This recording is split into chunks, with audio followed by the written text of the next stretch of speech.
Hey guys, Video91, and I'm talking about the PlayStation Classic.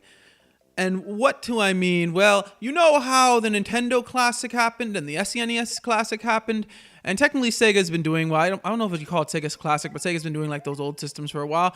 Well, Sony finally decided to jump on board. Yeah, I was watching Spawnwave's video, and it turns out we're getting the PS1 or the PlayStation Classic.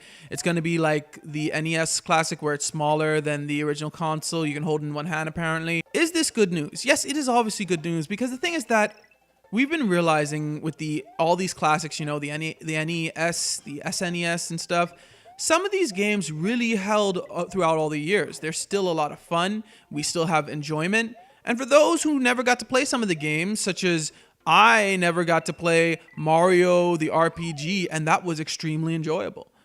I played it. I haven't finished it yet, but I have played on the SNES, and I'm like, wow, this game was really good. No wonder people liked it. And it definitely paved the way for the Paper Mario series. So it is good to see all these classics happening. And so far, they've only announced 5 games, but more are to come.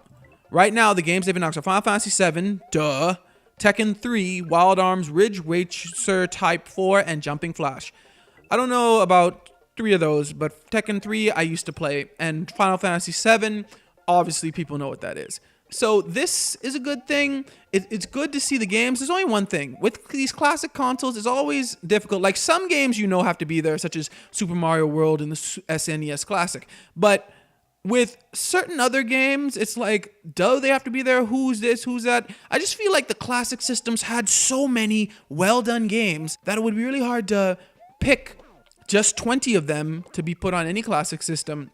Now, obviously, they already have, I believe, so we'll see what comes out. But for me, personally, there are 3 games I would really like to see on the PlayStation Classic. And number 3 is Jedi Power Battles. Now, for those of you who are familiar with like a lot of Star Wars games, some of the really good Star Wars games were back in the day, like Rogue Squadron and Jedi Power Battles. In Jedi Power Battles, you basically go through episode 1, and you go through whatever Jedi you choose. You have like some to choose from between like Mace Windu and I think Obi-Wan Kenobi, and you can play a co-op, and it was pretty fun back in the day. So I'd really like to see it again. And number 2, I'd like to see, I think it was Digimon World 2 or Digimon 2.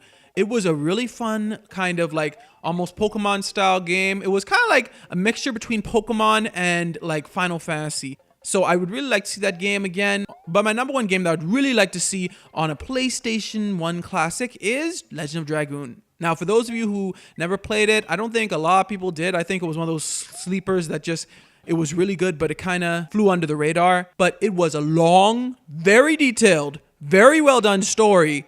And it had so many aspects to it. It was just one of the games that was like, wow, even though it was dead long, you didn't mind because it was such a good story. Now, truth be told, I didn't finish it. I must have gotten to like disc 3. Yes, there were 4 discs with this thing. That's how big the game was. But it was really fun, and I would like a chance to finish it. So The Legend of Dragoon, that's number 1 game I'd want to see on the PS1 Classic. But what's you guys' number 1 game for the PlayStation Classic? Let me know in the comments below. Thanks for watching. Remember, like, share, and subscribe. And God bless you all.